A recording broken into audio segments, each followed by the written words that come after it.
A security camera, barely clinging to life in the dim corner of a concrete parking garage, blinks erratically as though bearing witness to something it cannot comprehend. Through its grainy, monochrome feed, a moment of heroism unfolds in silence. A man clad in the janitor's uniform darts forward, his instincts sharper than fear, in a blur of motion. He pushes a young girl out of the lethal path of a black SUV hurtling toward her. Tires screech, metal groans. The vehicle crashes into a pillar, reverses blindly into the shadows, and disappears like a phantom. The man, breath ragged, gathers the unconscious child into his arms for a split second. His face is lit haunted, human, unforgettable dot by morning. A cold sheet of paper bearing the word terminated is taped to his locker dot as the first light of dawn spills gently across the city skyline. Ethan Mercer moves silently through the small, worn apartment he calls home. Every step is careful, each drawer closed softly, so as not to disturb the fragile peace of his sleeping 10-year-old daughter, Lily. Her artwork decorates their modest kitchen walls, crayon-colored hills, bright suns, stick figures of a father and daughter holding hands. Next to them, framed with quiet pride, hangs his maintenance certification, a symbol of a man who clawed his way out of ruin, one night class at a time. He prepares breakfast with the discipline of someone who's known hunger: scrambled eggs, toast browned just right, apple slices fan out like petals on a plate. These rituals, mundane and tender, are the scaffolding of a life rebuilt from ashes. 5 years ago, Ethan had stood at the peak of promise. As a rising star at Meridian Financial, his sharp mind had uncovered anomalies that others ignored, intentional or otherwise. He thought integrity would be rewarded. Instead, he was punished. His whistleblowing led not to justice, but to exile. He was fired, smeared, blacklisted. Legal fees drained his savings. His wife, unable to withstand the fallout, fled to Europe, leaving Ethan with sole custody of Lily and a broken future. With nowhere else to go, he traded boardrooms for boiler rooms, the stock market for screwdrivers. Now, he labors through the night as a maintenance supervisor at Luminita Technologies, a glittering tech empire built on invisible hands like his. The job pays just enough for rent, Lily's asthma meds, and little else. His colleagues admire his uncanny ability to diagnose machines by sound alone, to breathe life back into rusted heating systems with salvaged parts. But to Luminita's executives, he is nothing more than a shadow, a ghost in gray overalls who fixes their world while remaining outside it. Perhaps, after the humiliation of his fall, that invisibility feels safer. The notice came, without ceremony, pinned to his locker like a final insult. No explanation, just security guards who wouldn't meet his eyes as they escorted him out. The same guards he'd shared coffee and offhand jokes with during night shifts now treated him like a threat. No severance, no warning, only silence, with barely 2 weeks of savings left and Lily's prescription running low. Ethan sits at his small kitchen table, trying to stretch dwindling numbers into something resembling a future. The weight of uncertainty returns like a long-banished monster, pressing cold fingers to the back of his neck. Then 3 sharp knocks at the door. Standing in the hallway is a woman who doesn't belong in this part of town. Her charcoal suit fits like armor, her posture military straight, dark hair pulled into a no-nonsense bun. Her gaze is surgical, cutting straight through pretense. "I believe you were wrongfully terminated from Luminita Technologies, Mr. Mercer," she says. Her voice is calm, smooth as polished marble. "May I comment?" His instincts scream caution, but curiosity wins. Ethan steps aside, watching as she assesses his humble home with a single glance. She places a card on the table, only a phone number, no name or title. She introduces herself as Victoria Caldwell. No company, no credentials. "I need someone with your particular talents," she says, lowering herself onto the edge of the sofa, visibly resisting its sagging cushions. "Your eye for detail, your discretion." Ethan crosses his arms, still standing. "How do you even know who I am?" Her lips curve into a smile that doesn't quite touch her eyes. "I make it my business to know what others overlook," especially people who've been wrong. They tend to make excellent allies. Victoria doesn't waste words. She wants Ethan to retrieve something, a USB drive that disappeared the same night he was fired. Security footage. She warns him not to watch it. Just find it and deliver it. That's all. Then she slides an envelope across the table. $5,000 in cash. Why not hire a professional? Ethan asks. Professionals leave footprints. She replies coolly. You were already in the building. Your DNA, fingerprints, they belong there, and people with nothing to lose often become the most dependable. The envelope sits heavy in his hands, an anchor and a lifeline all at once. 3 months of rent, enough for Lily's medication, a breathing space. But there's something perfect about Victoria. To practice, to deliberate in her appeal. To his desperation, the old analyst inside Ethan, buried but not dead, whispers that he's being played. As she rises to leave, the apartment door creaks open again. Lily enters, backpack slung loosely over one shoulder. She freezes at the sight of the elegantly dressed stranger. Victoria studies the child. Her expression shifts just for a moment. Your daughter, she says, voice suddenly quiet. She is heterochromia. One blue eye, one green. Ethan's protective instinct kicks in. He steps closer, shielding Lily with his body. How did you know I worked at Luminina? Victoria fingers the pendant around her neck, the small stones. One blue, one green, encased in silver. As I said, she murmurs, I see what others miss. She passes the envelope to Ethan, her fingers brushing his, a flicker of something. Unguarded sparks between them, fragile, almost human. Then it's gone, the mask snapping back into place.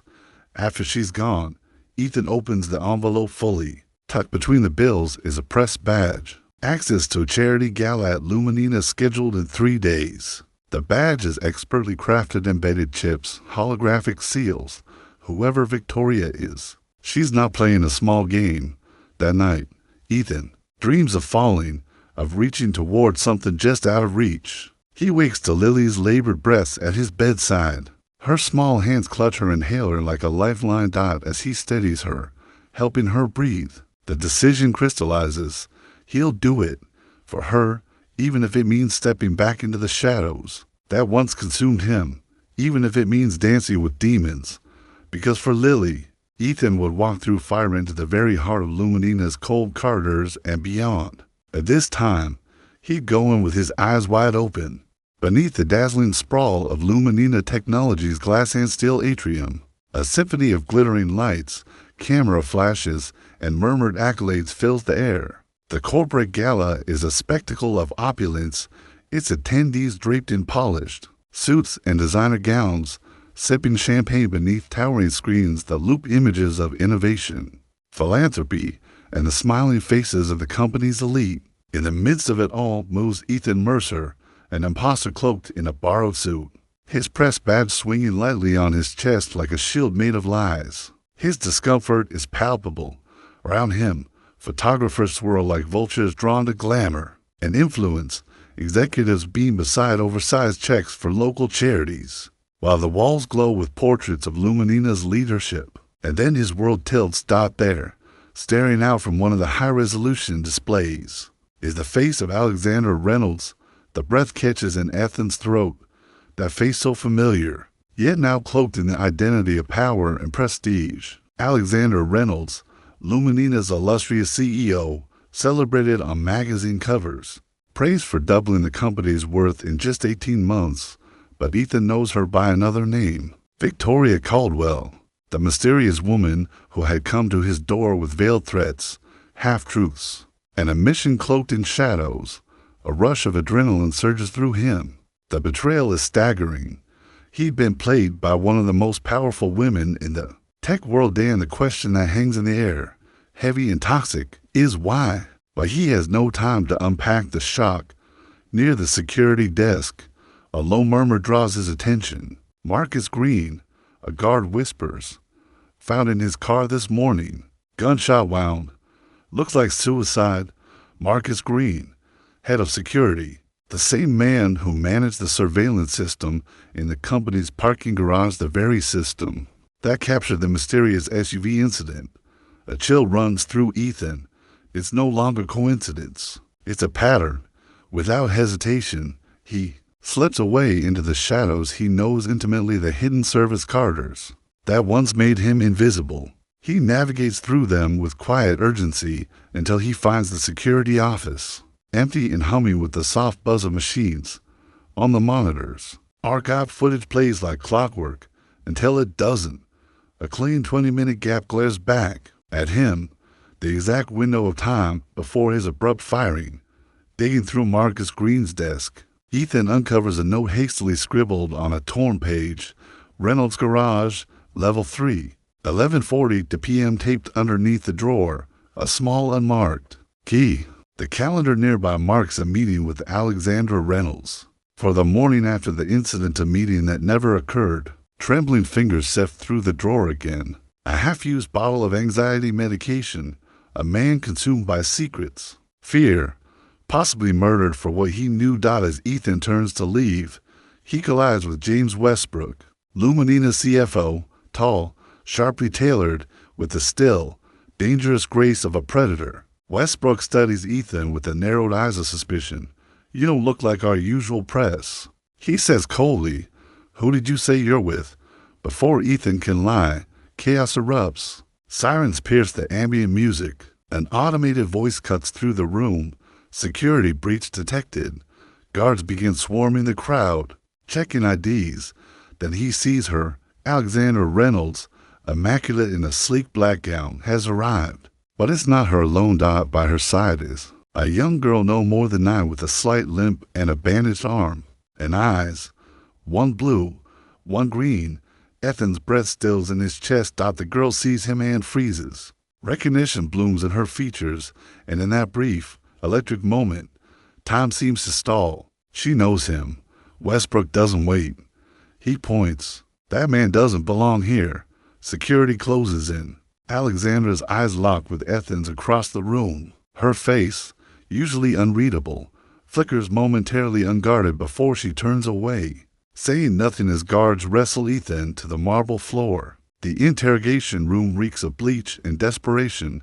The stark fluorescent lighting casts cold shadows on Detective Laura Simmons' weary features, mid-40s, composed. With eyes that have seen the worst in people, she pages through Ethan's file slowly, deliberately. "Quite the coincidence," she murmurs. "You're fired, break into a private event, and the security chief ends up dead the same day." "Care to explain?" Ethan's voice is tired but steady. "I was looking for answers. I didn't kill anyone." Simmons lifts an eyebrow, unconvinced. "Your history at Meridian Financial paints a pattern: digging up dirt, blowing whistles, stirring trouble. Sound familiar?" Ethan leans forward. Exposing truth isn't trouble. She taps a folder on the table. Green's wife said he'd been anxious for days. Mentioned something big, corporate level. At his phone, 17-minute call to Alexandra Reynolds the night before he died. Before Ethan can respond, the door creaks open, and there she is. Alexandra Reynolds enters like a storm dressed in silk. Even under prison-wide lighting, she's regal, untouchable. She barely glances at the detective before declaring, "I need the room." Once alone, her mask slips. Her voice, once cool and calculating, is sharp and cracking. "You were supposed to find the drive, Ethan, not start a war." "You lied to me," Ethan retorts. "You're not Victoria Caldwell. You're her." He searches her face. "That girl, she's your daughter. She recognized me." "Why?" Alexandra finally sits. Not like a CEO, like a mother unraveling. "Emma was in the garage that night," she says, her voice fraying at the edges. "She snuck down to surprise me with a Mother's Day gift. She says a maintenance worker saved her from being hit by a car, but she barely remembers it. The trauma distorted her memory." Ethan's mind flashes back. The screech of tires, the blur of motion. "I was there." He murmurs, lower level. "I heard it, but I didn't see. Don't lie." Alexandra snaps, pain overtaking her composure. "She described you, down to the scar above your brow, The footage is gone, but it showed something. Something someone wanted buried. I need to know what happened to my daughter. Then why was I fired? I didn't fire you. She leans closer. That was Westbrook. Budget cuts, he said. But now, I don't trust him. She takes a shaky breath. Help me find the USB. I'll reinstate your job. With a promotion, Emma. She believes you saved her life. I need to know if she's right. The air between them pulses with tension of secrets, betrayal, and something deeper, something raw.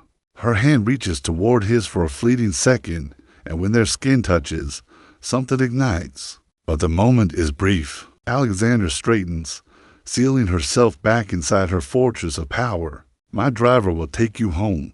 We never had this conversation outside the station. The luxury sedan purrs beside the curb like a patient predator.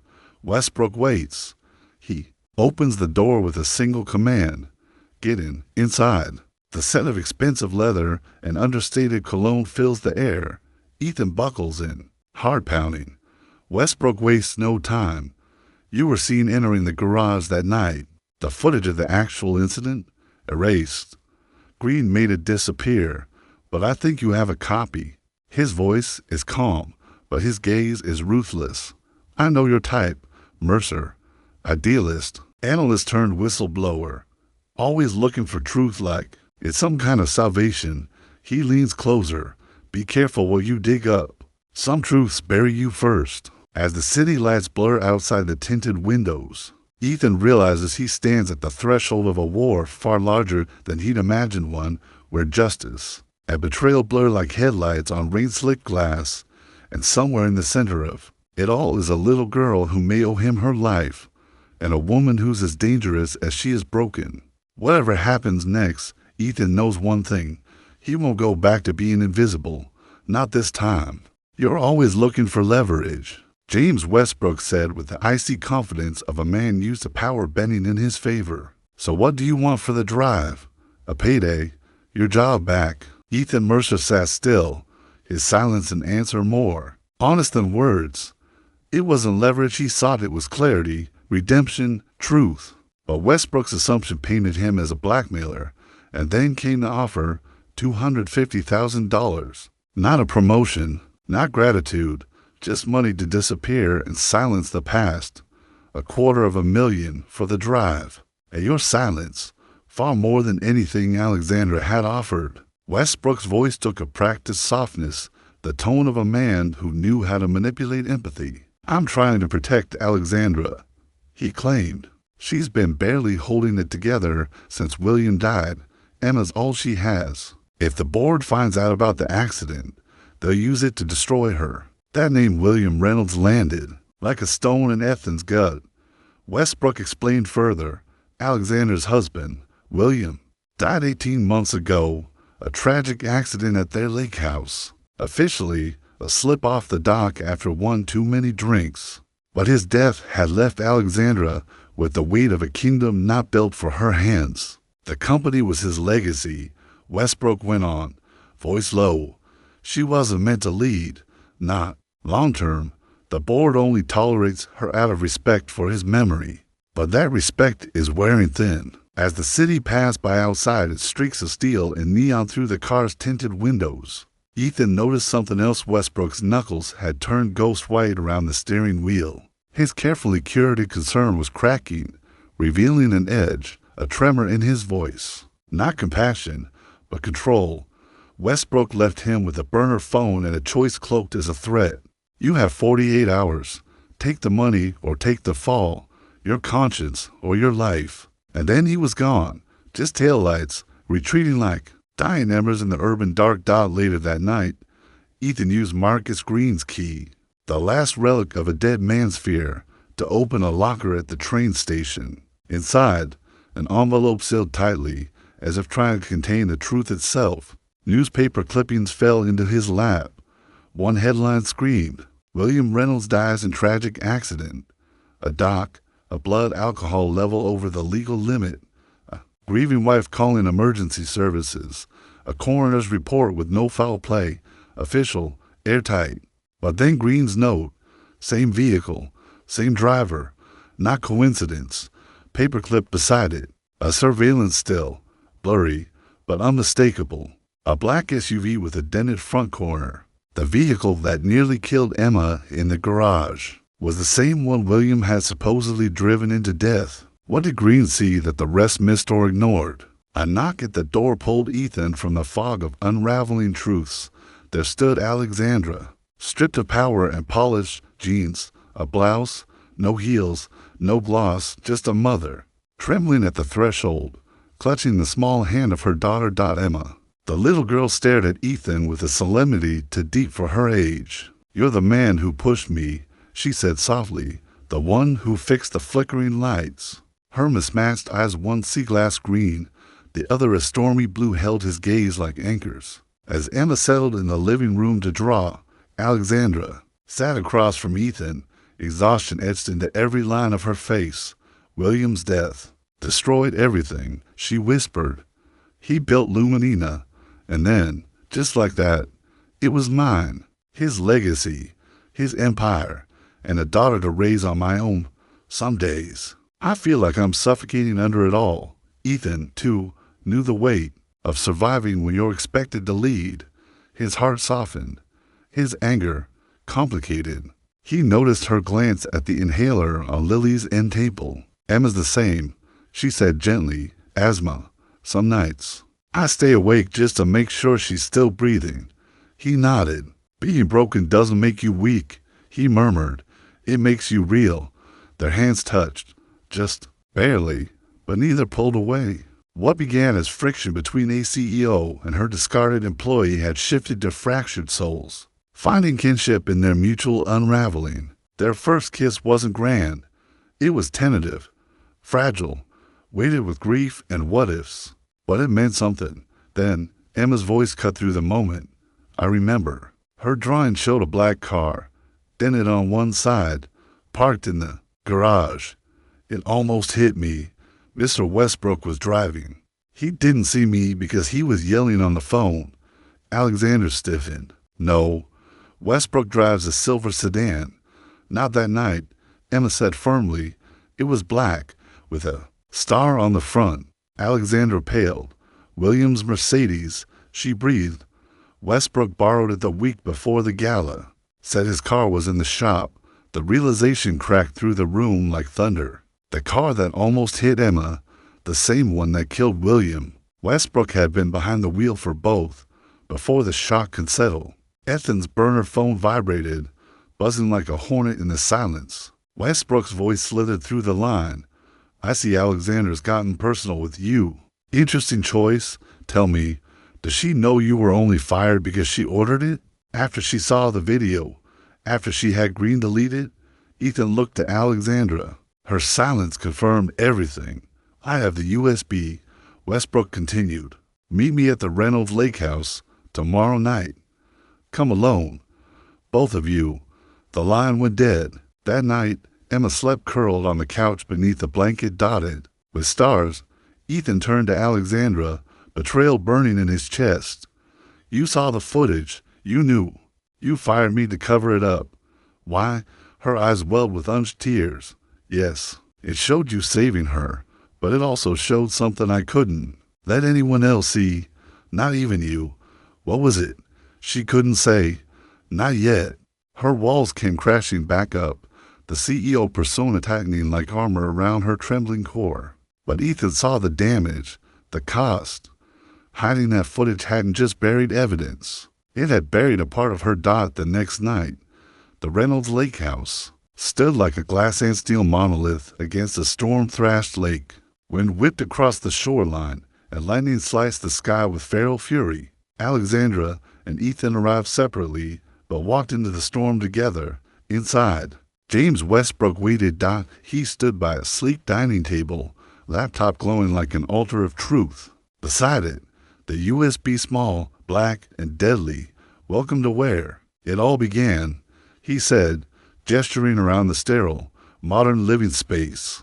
Rain battered the panoramic windows behind him. Beyond them, the dock where William had taken his final steps was barely visible through the sheets of water. "Fitting, isn't it?"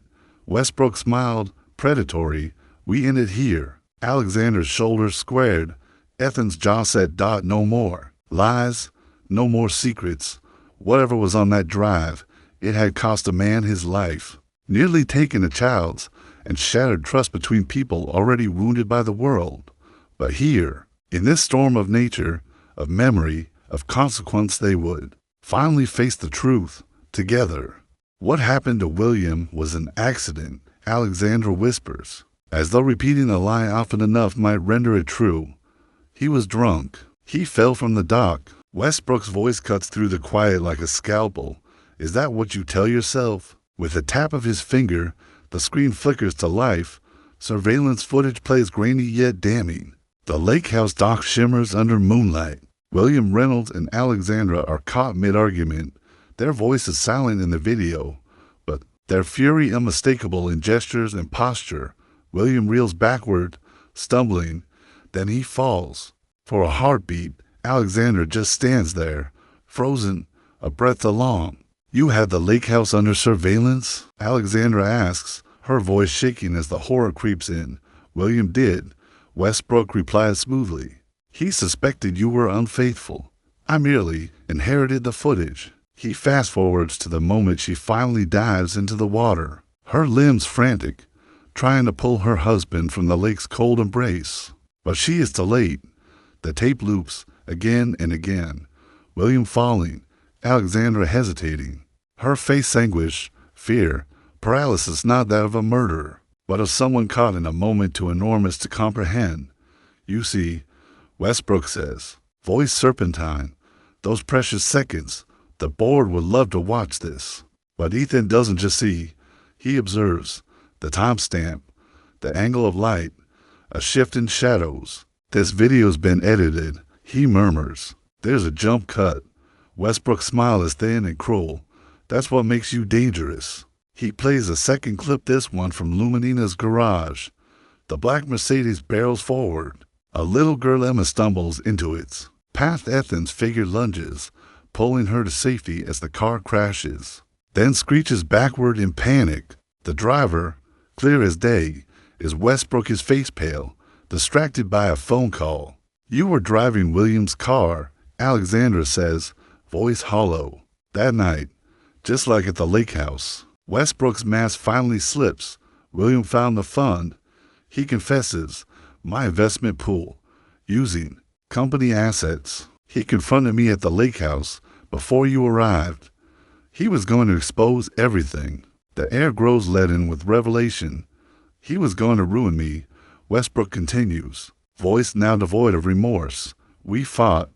He fell. I edited myself out. Left you to carry the suspicion Ethan's breath catches. And Marcus Green figured it out." Westbrook shrugs. Security officers with gambling debts. They're prone to poor decisions, like suicide. He steps toward Ethan, casually pulling a syringe from his coat. A grieving father, he says coolly, fired from his job, under investigation. Makes a mistake with his daughter's medication, an untraceable mistake. Then, overcome with guilt, takes his own life. The syringe glints in the light from the laptop. A needle designed to silence, not metaphorically, literally. Westbrook is calm, clinical. He solves problems like equations, and Ethan and his daughter are merely variables to be cleared from the board. But as he closes the distance, Ethan springs. They crash to the ground, locked in a brutal struggle. The USB drive skids across the polished concrete like a sliver of truth trying to escape. Westbrook overpowers him, knee pressed to Ethan's chest, the needle raised to strike. "I offered you money," he hisses. "You chose her. Poor investment." A shot cracks through the room. Westbrook stiffens, then collapses. Behind him, Detective Laura Simmons lowers her service weapon. Her voice is steady, but breathless. "Figured you'd try something." She cuffs him as he groans in pain, his blood pooling beneath him like the truth finally spilling free. The look in his eyes isn't fear, it's confusion, the bewilderment of a man whose calculations finally failed to account for humanity. In the heavy stillness, Alexandra retrieves the USB. Her fingers tremble. Paramedics tend to Westbrook while Ethan and Alexandra sit by the laptop. She inserts the drive, and the screen bursts to life not just with raw garage footage, but with digital ledgers, financial reports, and emails. It's all their embezzlement, blackmail. William's death, a damning chronology of Westbrook's crimes. I can save the company with this, Alexandra says, her voice distant. Clear my name. But then, another file plays, footage from the garage, after Ethan saves Emma. The camera catches Alexandra arriving. She walks to Westbrook's car, leans in, speaks, then nods, walks away. She had seen everything, and she made a choice. I knew it was him, she confesses, barely audible. He threatened me, said he'd release the lake house footage if I didn't help cover it up. I thought I was protecting the company, protecting myself. I didn't know what he'd done to William. Not then. The screen freezes on a frame of Alexandra, watching Ethan being escorted from the building. The moment she chose silence, chose corporate reputation over truth, Ethan's jaw tightens. So, you fired me to keep me quiet, then used me to find the evidence. He doesn't need to ask the next question. It's in his eyes. Was any of it real between us? I didn't expect to feel anything, Alexandra says quietly. I didn't expect Emma to remember you as her hero. Detective Simmons returns. She extends a hand. I need the USB. Alexandra holds it, unmoving. Her whole world rests. In that small piece of plastic, if I give this to you, she says, everything comes out. The scandal, the stock crash, people will lose their jobs. Emma will know I protected the man who almost killed her, who murdered her father. And if you don't, Ethan asks gently, then you become the thing Westbrook made you look like. The silence stretches, and then her fingers unclench. She hands it over. 6 months later, autumn leaves dance. A lazy spirals through the courthouse plaza. Ethan stands on the steps, shoulders squared. Having just finished testifying, the evidence had cracked the foundation of everything. Westbrook's empire of deception exposed. William Reynolds. Death no longer a mystery. Marcus Green finally vindicated. And Alexandra? She had stepped down as CEO. In exchange for full cooperation, she avoided prison. But her fall was public and raw. Her testimony was pivotal. She didn't just reveal Westbrook's crimes, but also her own failings, her moment of cowardice, her path back from it. Luminina survived, reshaped under new leadership, a humbler company, less about image, more about substance. Ethan rebuilt once more, not from scratch this time, but with purpose. He joined a smaller firm, one that valued ethics over margins, a place where integrity wasn't punished. Outside Lily's school, he waits. She runs out, laughing, her backpack bouncing. Emma trails, close behind, waving. The two girls, bound by shared struggles and deeper understanding, have become inseparable. Sisters not by blood, but by resilience. They chatter about science projects, puppies, dreams. And Ethan listens, heart quietly aching with gratitude for these soft, miraculous fragments of normal. Later, outside Emma's therapy appointment, Ethan crosses paths with Alexandra. The air between them still hums familiar, complicated. She's doing better, Alexandra says, eyes shining. The nightmares, they're less. Ethan nods, hands in his pockets. Lily said, you're moving. I need a fresh start. She replies, we both do. They don't say goodbye. They just stand there for a while, watching their daughters through the glass. To little girls, chasing light through the wreckage of everything their parents once broke. And maybe, just maybe, that's how healing begins. Alexandra nodded slowly, her gaze distant yet resolute. A fresh start, she murmured. Boston. My sister lives there. The words hung between them like fragile glass, clear yet brittle, echoing the finality neither dared to fully name. Silence stretched between them, neither hostile nor warm, simply unresolved. Finally, Ethan voiced the question that had haunted him since the night it all unraveled. Was it worth it? He asked softly, giving up everything for the truth. Alexandra took a breath, the weight of memory pressing visibly into her shoulders. Her voice, when it came, was quiet, uneven, human. I lost the company, my name, my reputation. Some days, I think I lost everything that mattered. Her eyes drifted toward the therapy center behind them, where her daughter was inside, talking through the damage they'd all survived. But Emma, she continued, Emma knows now that her father's death wasn't my fault. She knows I eventually chose her over ambition, over image, over fear. That's something I can hold on to, something I can rebuild from.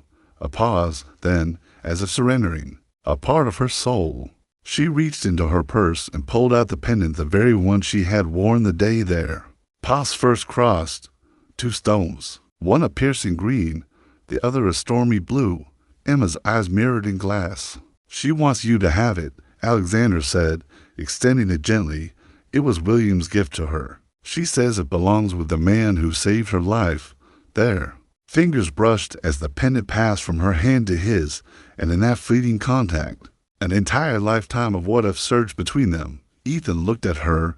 We could try again, he said softly. Somewhere else, somewhere without all this between us. And for one breathless second, her eyes echoed the longing in his, the dream of healing, of rewriting the ending. But then she stepped back, slow and sure. Some debts, she said, can't be repaid, and some trust, once broken, it doesn't mend, not fully, not where love can grow. Her fingertips brushed his cheek in a gesture to tender for goodbye. And yet, it was, the girls need us, she added, to be steady, maybe even friends one day. But anything more, it would be built on cracks, and we both know how that ends. The breeze carried the scent of fading autumnwood smoke, damp leaves, and the closing of chapters. Behind them, the door to the therapy center opened, ushering in another wave of people searching for something whole in the aftermath of brokenness. Emma ran out first, light on her feet, arms outstretched. She flung them around her mother, then around Ethan, grounding both adults in something purer than memory. Their eyes met over the child's head. A quiet understanding passed between them, a shared ache, a mutual respect. And then Alexandra took Emma's hand, and the two walked away together into a future that was no longer Ethan's to share. That night, in the soft hush of his home, Ethan opened Lily's treasure box and placed the pendant inside. It nestled gently beside a framed photo. Emma, Lily, and himself, taken one sun-drenched afternoon at the park. Lily, curious, peered over his shoulder. Why are the stones different colors? She asked. He smiled at her, brushing her hair behind her ear. Because life isn't always just one thing or the other, he said. Sometimes the most precious things are the most complicated. The USB drive had meant something different to everyone who touched it. To Westbrook, it was currency, a weapon for manipulation. To Alexandra, it had been both a noose and a lifeline. To Ethan, it was a crucible, a test of character, a reckoning, and in the end, it became something else entirely, a vessel for truth, a truth that fractured illusions and severed ties, but also illuminated the paths forward. No matter how steep. Later, as he tucked Lily into bed, she turned to him with a question only children can ask without shame or fear. Do you miss Alexandra? He paused. What could he tell her about the heartbreaks adults endure in silence? About the quiet grief of doing the right thing when it costs you the thing you love most? About how trust, once shattered, never returns whole, only reshaped with scars? He kissed her forehead gently. Sometimes, he said, sometimes doing the right thing means letting go of what you want most. And the hardest part is learning to live with that choice. He stood by the window, watching as the last moving truck pulled away from Alexandra's house across the street. Her chapter here was closed. The lights would be off by morning. New lives would move in, and the world would keep spinning. Time doesn't pause for regret. It carries us forward, whether we're ready or not. Some wounds scar. Some stories don't wrap up with a neat bow. Some love stories end not in betrayal, but in clarity. Ethan's phone buzzed softly. A message, no name, no punctuation, just truth. Thank you for saving Emma and for saving me from becoming someone I wouldn't recognize. He didn't reply. Some messages don't need responses. Some closures come not with answers, But with peace, the pendant still sat in the treasure box, catching the faintest light from a hallway night lamp. One stone shimmered green like growth, like hope. The other, blue like sorrow, like truth. Two colors, two realities bound together, inseparable. And that, Ethan knew, was what life was made of, not clean lines, but contradictions. Not perfection, but truth. Not fairy tales, but the courage to keep moving forward in the dark, with only the memory of love and the integrity of your choices to guide you. We don't carry the past because it's light. We carry it because it's real, and that's the only thing worth holding on to.